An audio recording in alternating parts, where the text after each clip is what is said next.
Triple H, I want you to take yourself personally out of this equation. I just want you to step back and look at the sport as a fan, both you and Stephanie, and I want you to answer me this question. Think about the stars that have been associated with the WWE brand under your daddy. Okay, Stephanie? Tell me, who's the biggest star in the history of the WWE in the eyes of you two? Because there's been many. Which one is the biggest to you guys? That's my answer. Well, for me personally, it's got to be Andre the Giant. You know, I think a lot of people would say The Rock. You know, a lot of people may say John Cena, especially recently, but I would say Andre. I mean, he is a pop culture icon that has transcended media all around the world. And of course, we have our HBO special that's going to be premiering in a couple of weeks in April. And it's just going to be an incredible reflection on the life of an icon. I think for me, the answer, it's kind of mixed because there's different aspects to that. You know, you could talk about the impact of a Hulk Hogan. You could talk about the impact of The Rock and now being the biggest box office attraction in Hollywood.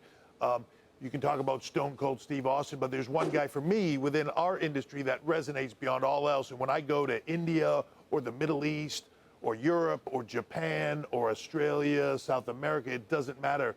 One of the names that's always brought up to me first and foremost is The Undertaker. The character, the iconic character of that, it just transcends everything. And I think for so many people, that kind of character just encapsulates what WWE is. Stephen A., I go Hulk Hogan. That's the guy who jumps to my mind, Hulk Hogan. Boy, he broke the camel clutch at the Garden, won the title. That was the biggest moment of my, one of the big moments of my childhood. When he slammed Andre the Giant, that was a big moment. No, yes, he no did. question about that. But I mean, I think about that. But I used to go back and forth because some of the guys that wasn't in the WWE initially, I loved the Road Warriors. I loved the Nature Boy, Ric Flair. But Hulk Hogan, obviously, I remember Randy Macho Man Savage. I loved him. Mr. Wonderful, Paul Orndorff. I remember all of these guys. You know, Roddy Piper. That is the thing when you talk about it. You talk about the genius of Vince, and you can talk about the brand, you can talk about all the things that have been created, WrestleMania and all that.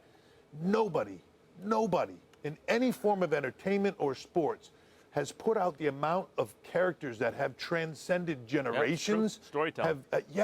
That storytelling, that level of character development that transcends generations, that touch your childhood and make you feel something, take you back in time to that moment, Max, when you were the kid at Madison Square Garden watching Hogan pop out of that camel clutch and blowing your mind, right? Slamming Andre the Giant. Those moments transcend time, connect with you on a level and a character level that just very few things in this world can. That's really the genius of Vince McMahon, that storytelling and that character creation.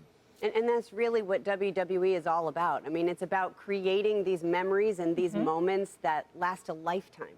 Yeah, we say it all the time. WWE is about putting smiles on people's faces, but that smile is so many different things. That's the scream of a teenager. That's the smile on a little kid. It's the smile of a parent watching their kid smile. I don't know about smiles. I know storytelling is only as good as the characters are interesting, and they have some interesting characters. Yes, right? Especially the villains. Well, we cannot wait to see you guys April 8th. It is going to be a lot of fun. Good luck for one of these. Thank you. Wish me luck. I got to come to one of these. Certainly. You got to. Thank you guys for being here. I've never been to WrestleMania.